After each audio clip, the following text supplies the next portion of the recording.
Андреј Ѓокиќ, Саниленс и колешката Елизабета Спасеновска во наредните 10 на 15 минути. Повелете, Елизабета.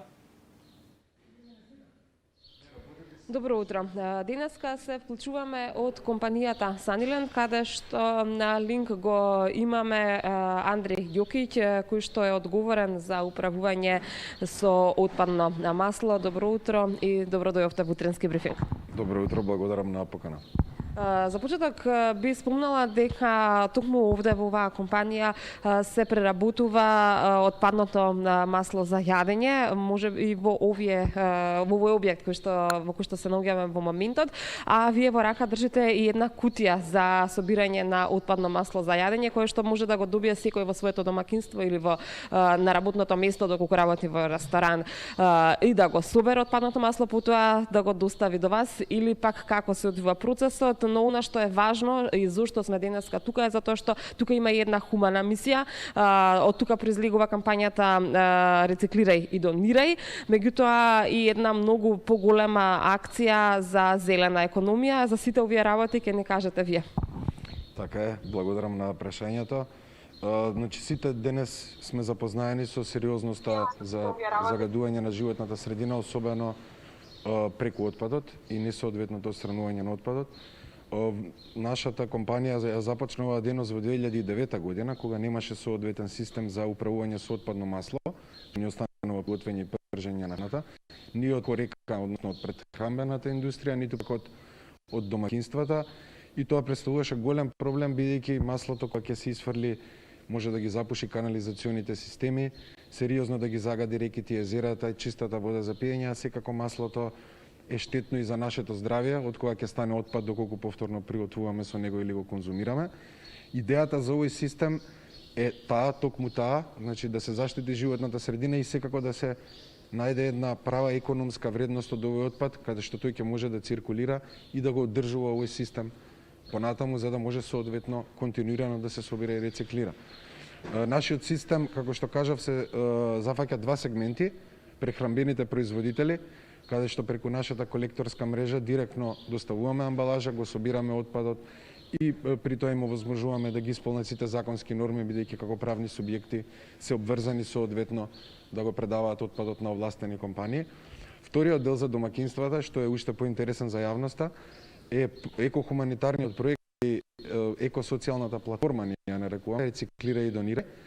Тоа ние ја спроведуваме заедно со Сдруженијето Љубезност, односно секое домакинство, таа е доброволна, значи секое домакинство кое го создава овој отпад и сака да го собира, добива една ваква кантичка, од која ќе ја наполни, таа е 3 литра, не контактира, нашиот им доаѓа директно да ја собере, да достави нова кантичка, чиста, за да се овозможи континуирано собирање, и при тоа доделуваме мотивација за секој собирач, за секој 3 литра собрани отпадно масло, доделуваме половина литар сончогледово масло, кое што собирачот може да го задржи за себе или пак да реши да го донира до бездомни семејства, и тука доаѓа концептот Рециклирај и донирај, каде што Љубезност потоа сите донирани количини на сончогледово масло ги доставува до лицата на кои им е тоа најпотребно како основна храна.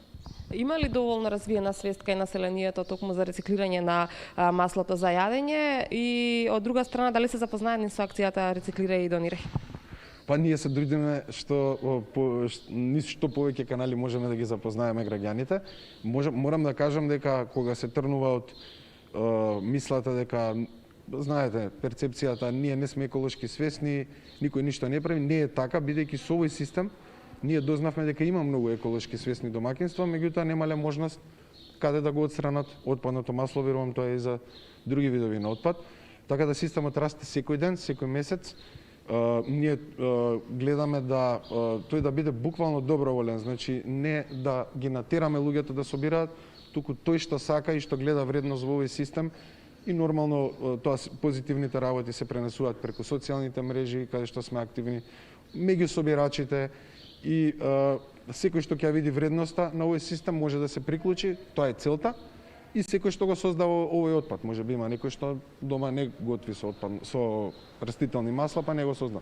Нашата цел е секоја капка да се собере и да се рециклира, и да ги мотивираме домакинствата да направат нешто добро за животната средина, а и да си го решат и својот индивидуален проблем, бидејќи кога го истураме во лабо ова може да го запуши и така натаму да ни направи домашни проблеми. Како се одвива процесот на рециклирање? Што всушност после тоа вие правите, откако ќе ги наполните, односно граѓаните ќе ги наполнат овие кантички, ќе ви ги достават до вам, што правите потоа вие со маслото, а тоа да не биде веќе отпадно? Така, тоа е многу важно прашање.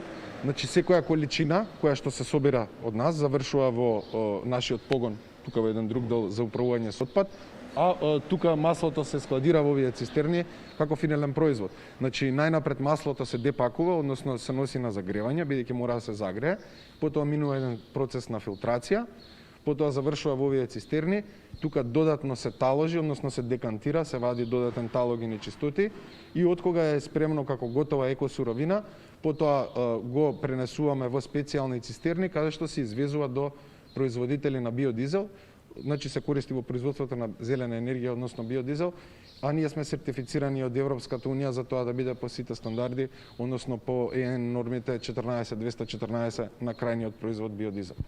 Веќе споменавте и зелената економија, јас и во најавата споменав дека сакам и за тоа малку да поразговараме, бидејќи навистина ми делува интересно. Би рекла дека сте на некој начин еден двигател на зелената економија кај нас тука во државата.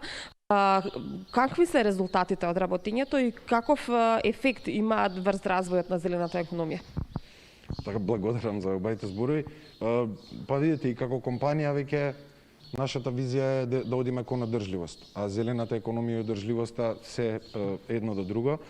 Што значи тоа? Тоа значи дека не е важна само бизнис дејноста, туку е важно импактот, каков импакт компаниите имаат врз општеството. Ние сме срекни за тоа што нашата еколошка дејност директно го заштитува на еден начин општеството и го намалува ризикот од загадување на отпадот, и тоа ни е доста драго, затоа работиме и на едукација и на населението. Имаме и проекти со градинките, специфично за отпадното масло. Меѓутоа, за директните економски ефекти можам да кажам само дека пред да го има овој систем, значи од 2009 година, заклучно со 2020 и теков на оваа година, значи овој систем има предизвикано многу позитивни ефекти, како на пример имаме 10 нови вработени преку системот кои што директно работат на оваа еколошка дејност. Континуирано да инвестираме во модерна технологија за третман на маслото и за складирање. И секако имаме инвестиција и во додатна зелена енергија, бидејќи дел од топлината од енергијата која што се користи за загревање на маслото, сега можеме ја добиваме и преку соларна енергија. Значи, самиот систем кога е одржлив не мотивира континуирано да го подобруваме, а се со една цел секако да најдеме економска вредност од овој отпад и да ја заштитиме животната средина. Ви прашала повторно за онаа хумана дејност, односно хуманитарната акција Рециклирај и донирај, колку месечно пола литарски шишиња донирате за бездомните, за оние на кои што им е потребно? Така, тоа е исто многу важен резултат од самата акција Рециклирај и донирај. Јас би говорил повеќе од кога е почната до сега, значи од кога е почната од 2017 до ден денес се собрани над 14.500 литри отпадно масло, а се донирани околу 1.500-1.600 литри на сончогледово масло како донации до социјално загрозени семејства. Значи системот, односно Рециклирај и донирај има и еколошки, генерира и еколошки и социјално позитивни ефекти. И целта е доколку порасне акцијата, во моментов имаме над 2000 активни собирачи од домакинства. Би сакал и на сите да им се заблагодарам што активно учествуваат. Меѓутоа замислете со 100.000 домакинства кога би биле активно вклучени, колку отпад ќе се собира и колку ќе се собираат донации, значи системот се мултиплицира како што се зголемуваат луѓето кои што учествуваат на доброволна база во него. Тука би се заблагодарил и на љубезност. Со нив заедно ја овозможуваме реализацијата на Рециклирај и донирај, така да секој кој што сака да се приклучи и да направи и еколошко и социјално добро, ја има таа можност. Би ве прашала некаде пред крајот, споменавте дека работите заедно со Сдруженијето Љубезност, преку нив ги добивате податоците на кого му е потребно масло за домакинство, меѓутоа доколку некој сака директно да ве исконтактира и побара од вас рециклирано масло, ќе добие ли? Не, ние имаме, бидејќи имаме две дејности, значи едната дејност ние работиме со производители на храна, каде што продаваме прехранбени производи, и посебна дејност ние е еколошката дејност. Значи за донации сите директно може да ги контактираат љубезност, доколку сакаат донации од било каков тип, а во поглед на рециклирај и донирај за било какви прашања може или нас или љубезност, ние блиску соработуваме со нив, заедно ја спроведуваме акцијата, така да за било какви прашања може директно да не побараат за собирање на отпадното масло или доколку се веќе собират, дали сакаат да го донираат тоа што им следува или да си го задржат за себе.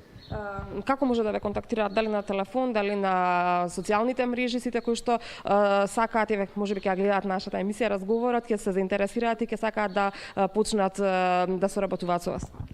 Може да не контактираат, значи, преку социјалните мрежи на компанијата, каде што сме активни, преку нашата еколинија 0702644444. Значи, таа е отворена баш за домакинствата кои сакаат да собираат и да се приклучат. И секако тоа е тоа, тие се два канали преку телефонските наши броеви кои се јавно достапни, преку веб страната и така натаму. И директно да не посетат некој ако доаѓа на избегува. Предпоставувам дека брзо се одвива процесот од како ќе стапат во контакт вас, дали за колку време стигнувате, да речеме, до адреса на оној кој што ве повикал и ви кажал дека има полна кантичка со зетин? Па се убедуваме најбрзо што можеме. Ние имаме многу специјализиран логистички систем за собирање на отпадно масло и правиме специјални рути. Значи, зависно од кој регион, од кој град, од каде се јавуваат домакинствата, веднаш ги ставаме во тие посебни рути и гледаме во најбрз можен рок, максимум една недела од кога ќе се јават, кажам, зависи во кој район се, за да ги обслужим. Претходно споменавте дека исто така соработувате и со гостителските објекти кои што се оние кои што најмногу го рециклираат маслото. Дали станува збор за гостителски објекти од цела држава или само од Скопскиот регион? Имате ли добра логистичка поддршка за да стигнете на секаде? Така. Да, како што кажав, значи системот е започнат со фокус на индустријските производители на храна. Логистичката мрежа, односно колекторската мрежа е распространета на цела Македонија. Веќе имаме и доста искуство во тоа, бидејќи сами ја развивавме. Едукацијата на правните субјекти, односно прехранбените производители е исто една друга приказна од развивање на овој бизнис модел, која што, како што кажав, започна од 2009 нааму. Така да веќе сме толку специјализирани што секаде може да стигнеме, исто така со специјални рути. Правните субјекти имаат специфичен начин на работа, сепак имаат фреквенција на менување на масата, така да и нив мора да ги обслужиме навремено, за да им овозможиме и да работат како што треба. И уште би ве прашала за зачувувањето на животната средина. Тоа го спомнавме дека нели евидентно е дека со рециклирање се зачува животната средина, реките и останатите води. Имате ли соработка со Министерството за животна средина? Се прават ли никакви мерења? Со Министерството за животна средина уште од кога ги извадивме првите дозволи, нормално дека имаме соработка како помеѓу правен сектор и институција, чи во поглед на некои проекти, во поглед на едукација, кога има можности, секако и административниот дел, односно контролата во нашиот систем, како функционира, со сите надлежности кои што си ги има Министерството. Во поглед на мерења, немаме некоја информација, освен тие што се јавно достапни, ние сме фокусирани на нашиот дел, можам да говорам за отпадното масло, и како тоа загадува, како е во Европа, како е кај нас и така натаму. Може да се направи споредба, дали сме на добар пат да ги стигнеме европските норми? Па према нас како компанија ние мислиме дека сме на добар пат, бидејќи нашата дејност е директно поврзана со овој отпад и ние сме задоволни како напредува. Нормално секогаш може подобро и во поглед на индустријското производство, односно како тие колку го селектираат, како го селектираат отпадното масло и секако домакинствата каде што има најголем потенцијал за раст. Верувам дека системите и количините и од двата сегменти дека ќе растат, односно све повеќе соодветно ќе се третира овој отпад за да може да постигнеме околу, например, во Европа, во некои земји од 70 до 80% населението веќе го селектира и го предава отпадот. Надевам дека ќе го достигнеме и ние во Македонија овој број, овој процент и дека се повеќе ќе се зголеми свеста кај населението и желбата да се рециклира маслото за јадење. Ви благодарам за денешното вклучување во утренски брифинг. Ви благодарам многу. Поздрав. А со овие информации за начинот на рециклирање на маслото за јадење, ние се одјавуваме од Sunnyland.